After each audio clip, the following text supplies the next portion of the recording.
Si vamos a dirigirnos a jóvenes, recomiendo palabras frescas, palabras sencillas, como les gustan que les hablen a los jóvenes, a los alumnos, debemos también de darles cierto carácter educativo a nuestros escritos.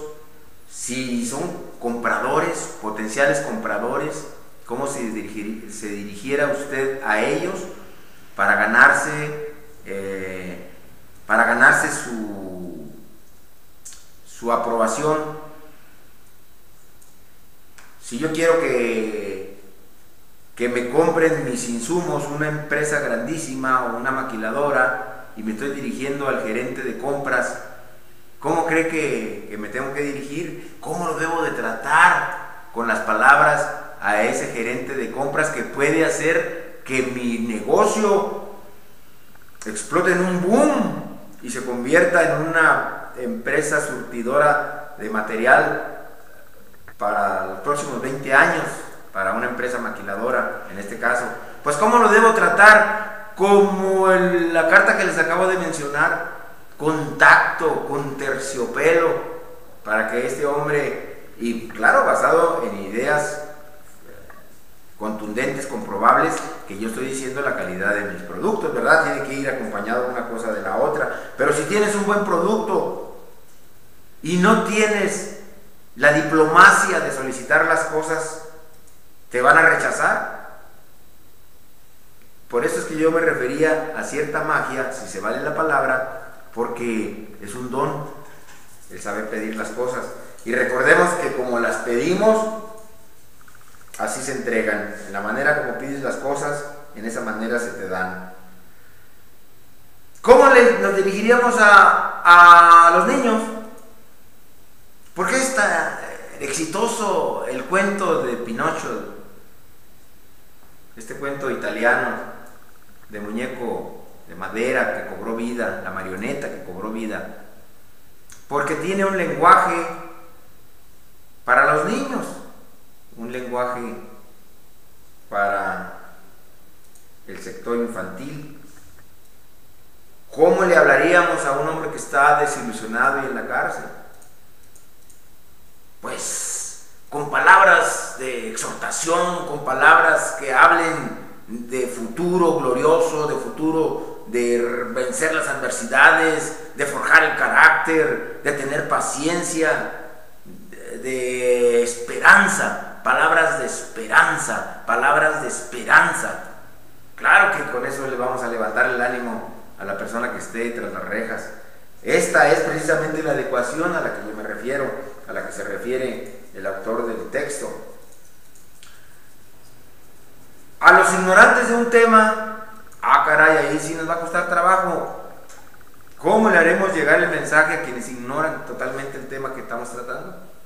Bueno, pues esa es parte de nuestro trabajo.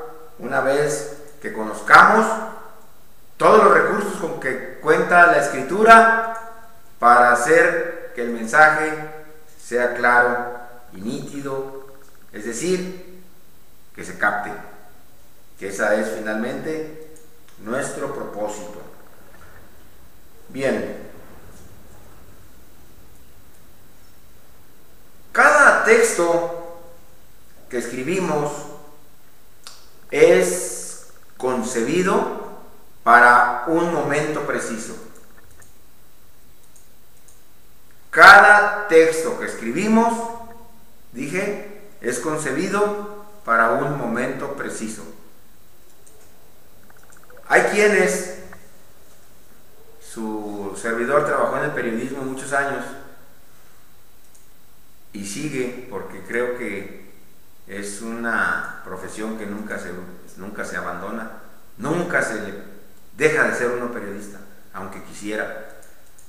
Y estamos indefectiblemente unidos a esa gran pasión de la misión de vigilancia. Bueno, pues yo recuerdo que teníamos compañeros que guardaban su nota del 20 de noviembre de un año para repetirla igual el año siguiente, y así el desfile de 16 de septiembre, y así las fiestas que se repiten año con año. Ya tenían ellos un machote de su... Es más, a veces tenían un machote hasta para las notas informativas, y nomás le cambiaban, al atropellado nomás le cambiaban el nombre y le dejaban casi todo lo demás. Y eso es un mal hábito, una mala costumbre que debe erradicarse. Debe haber creatividad en cada escrito, como lo dice el autor. Cada texto es escrito para un momento preciso, porque en ese desfile del 20 de noviembre de este año, no, aunque es el mismo motivo, no son las mismas circunstancias, ni es el mismo globero que estaba allí, ni es las mismas autoridades, ni son las mismas autoridades, es decir, y ni son los mismos acontecimientos, y ni son las mismas manifestaciones masivas, públicas que se dan, ¿verdad? Entonces cada momento tiene su propio texto, debemos de consignarlo, aunque nos cueste trabajo, debemos hacer un lado de la flojera y crear un nuevo texto. Bueno, el que escribe, el que redacta, debe distribuir la información ordenadamente de acuerdo al tipo de texto, de acuerdo al tipo de lector, de acuerdo a su intención y de acuerdo a su estilo. A ver, ¿por qué digo intención? Porque hablé de los vendedores. ¿Cuál es la intención? Vender. Entonces, yo voy a ordenar mi ortografía, voy a ordenar mi texto, voy a ordenar mi redacción, privilegiando la exhortación, privilegiando la oferta mercantil. Y si soy un reportero, profesor, ahí como privilegio. En periodismo existe un método que es universal, que se llama la pirámide invertida. Es decir, pongan una pirámide al revés, lo ancho arriba y la vértice, la punta abajo, y así debe ser, así debes escribir. En la primera parte, qué, quién, cómo, dónde, cuándo, y aunque ya no leas lo último, el reportero te dijo lo más importante que tú deseabas saber, o que es necesario que tú sepas. Qué, quién, cómo, dónde, cuándo, por qué. O qué, quién, cómo, dónde, cuándo, por qué, con quién, en dónde, en fin, las preguntas claves deben tener respuesta en el primer párrafo. Y ya, conforme se va desglosando la nota, conforme se va extendiendo, las cosas de menor importancia van quedando en los últimos párrafos. Incluso para el mismo medio de comunicación, que siempre está falto de páginas, de espacio, le da oportunidad a ese reportero de que corte la nota en cualquiera de sus párrafos sin que se pierda la información toral, la columna vertebral de esa nota informativa. ¿Por qué? Porque viene al principio. Entonces, así adecua el periodista la redacción en su nota informativa.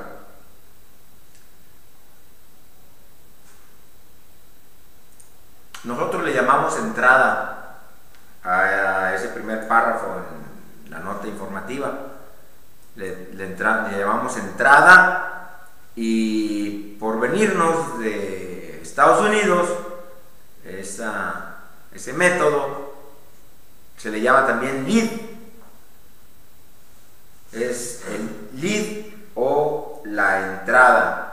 Y cuando eres reportero y tienes la entrada, lo demás es sencillísimo. Lo difícil es pensar una entrada en que no se te escape ninguno de la información impactante.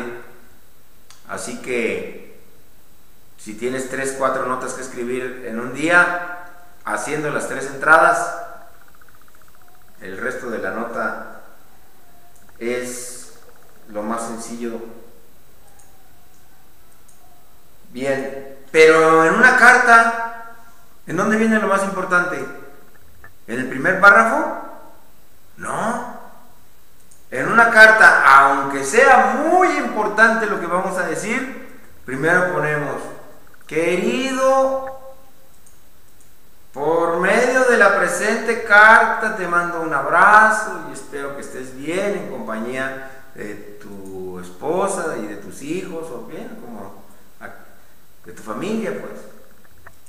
Y en el segundo párrafo, entonces entramos con la información dura. Te escribo para decirte que esto pasó. ¿Ven cómo la adecuación de la redacción es diferente de acuerdo a cada circunstancia? Si yo como periodista entro diciendo: queridos lectores, espero que estén, pues me corren del periódico, ¿verdad? Porque es un reportero que no sabe adecuar la redacción al tipo de necesidad que tiene el periódico.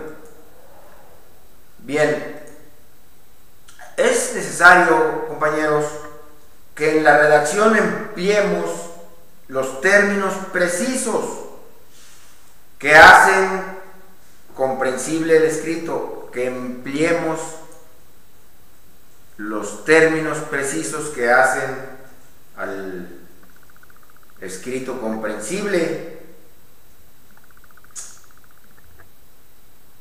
Por ejemplo, cuando, imagínese usted, compañero, que le digan, nos ponemos de acuerdo los amigos, tenemos un amigo que falleció, un amigo común, te toca a ti, en esta ocasión, dar el pésamo en la familia. Ahorita que estemos en el servicio religioso, en las honras fúnebres, en nombre de nosotros, sus amigos, que lo acompañamos desde la secundaria hasta que nos graduamos, le vamos a dar unas palabras de aliento a la familia. Pero no va a haber servicio religioso. Si quieren hacerlo llegar, háganlo por escrito. Bueno, tú te encargas de escribirlo. Válgame, ¿qué le voy a poner? Yo no. Si recuerden que yo soy el ingeniero del grupo, yo soy ingeniero, no, ¿qué le voy a poner? ¿Verdad? Qué difícil, qué difícil. ¿Qué términos voy a utilizar? Pues términos de consolación, términos, palabras que conforten las heridas espirituales, las heridas del alma que deja la partida de un ser querido. Palabras en donde se le haga ver a la familia que puede estar en paz, porque el Señor ha mandado llamar a su presencia al familiar que ha perdido la vida, que ha muerto, ¿verdad? Pero claro que es difícil si no conocemos o si no aplicamos los términos precisos.